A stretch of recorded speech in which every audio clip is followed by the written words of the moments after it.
Around 70% of female shoppers leave the website without making any purchase, even after spending hours to find the right dress. And according to the data from a leading online fashion retailer, somewhere between 30 to 50% shoppers return the item because it wasn't the right fit.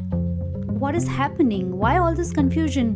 Why sizing is not standardized, and what you can do to make sure that you find the right fit most of the time. Sizing in female fashion is always a headache, but when it comes to online shopping, it gets even worse.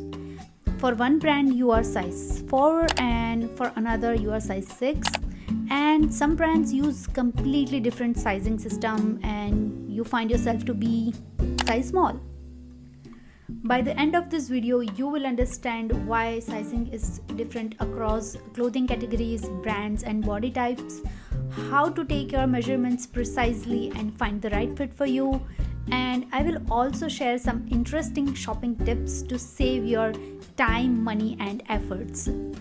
So let's talk about some factors that are causing these sizing discrepancies, and let's not forget that there is not one particular reason but a combination of factors that might cause these sizing issues. Number 1, cultural factors. Just like art and music, beauty standards and body image is a part of the culture of a place. Different cultures have different ideas about what is considered beautiful. In some countries, a slimmer and slender body type is considered beautiful, while in other countries, more curvaceous body types are considered attractive. And that influences clothing sizes.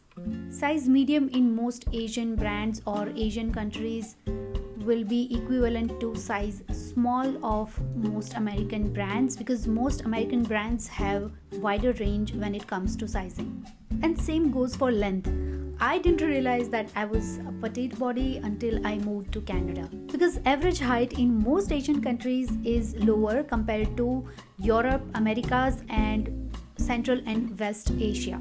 Number 2, geographical factors. Weather conditions also play a huge part in deciding what to wear, because in hot and humid weather, people prefer to wear something that's loose and baggy, so there is a room for like air, and while some places might give you the luxury of wearing very form-fitted, body-hugging, tailored clothes. In some region, comfort might be the ultimate goal, so they would prefer more loose and oversized clothes, or in other countries, a more form-fitted style might be considered fashionable. Think about how you like your clothes to feel. Do you prefer a loose and more relaxed fit to give you comfort, or a more tailored look that fits your body and hugs your curves? Next is historical sizing systems. Just like languages, some countries have established their sizing system that go back for like decades or even centuries.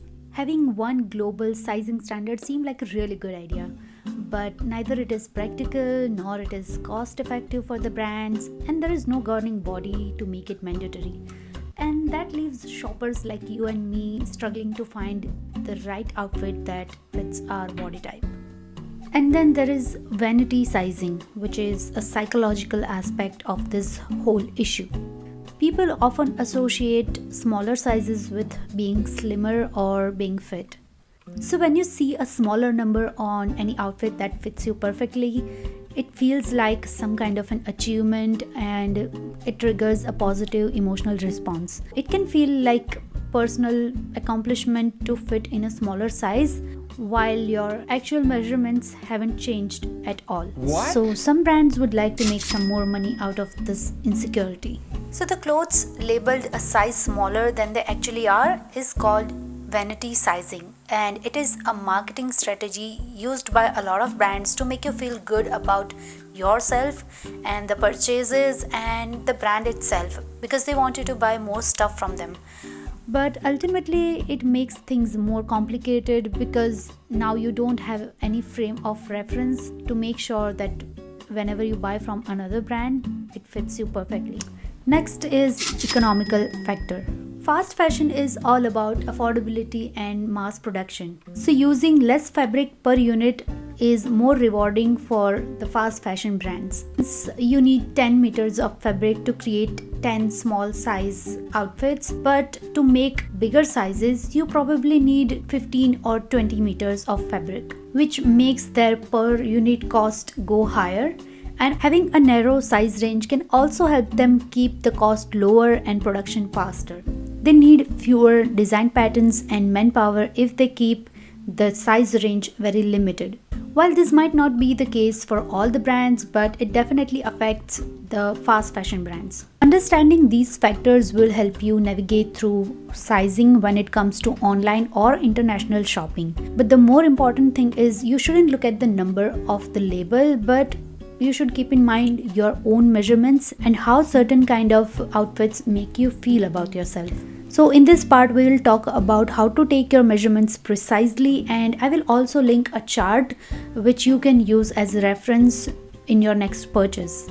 So to take your measurements you need a measuring tape, of course, but you also need pen and paper because you want to write it down and get done with it once and for all, because you don't want to keep measuring yourself every single time you go online.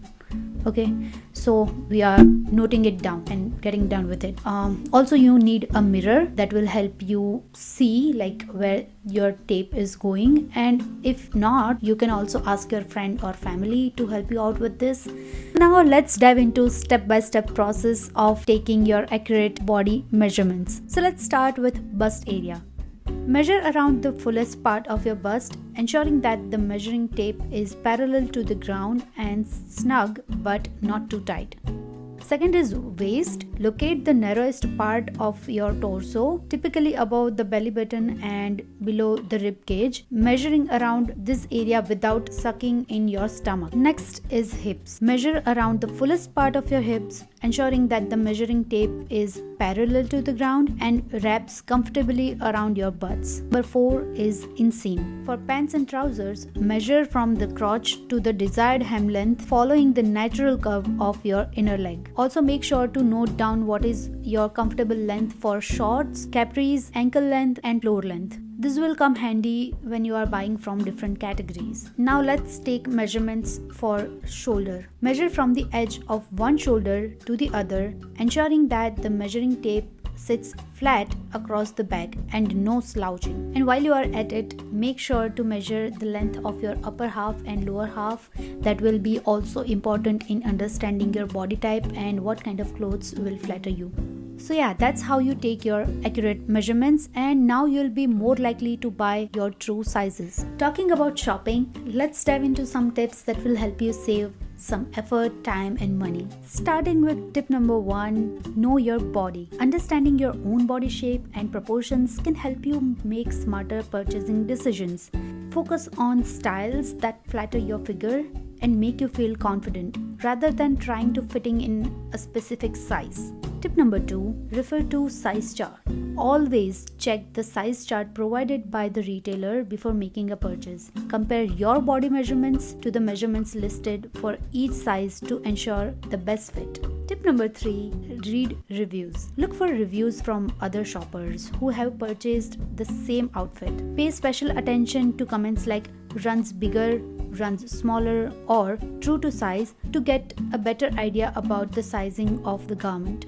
Tip number 4, consider fabric stretch. Yes, keep in mind that garments made from stretchy fabrics may be more forgiving in terms of fit. If you are between sizes, opting for a stretchy fabric can provide a more comfortable and flattering fit. Tip number 5, look for adjustable features. Garments with adjustable features such as drawstrings, elastic waistband, or adjustable straps can offer flexibility in terms of fit. These features allow you to customize the fit to suit your body shape. Tip number 6, be open to alteration.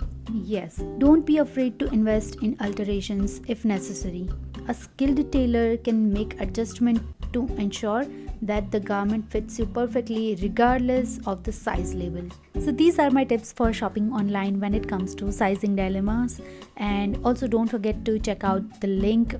There is a chart for you which will be really helpful for online shopping and in general to understand your body type and everything. So please check that out and see you in my next video. Bye bye.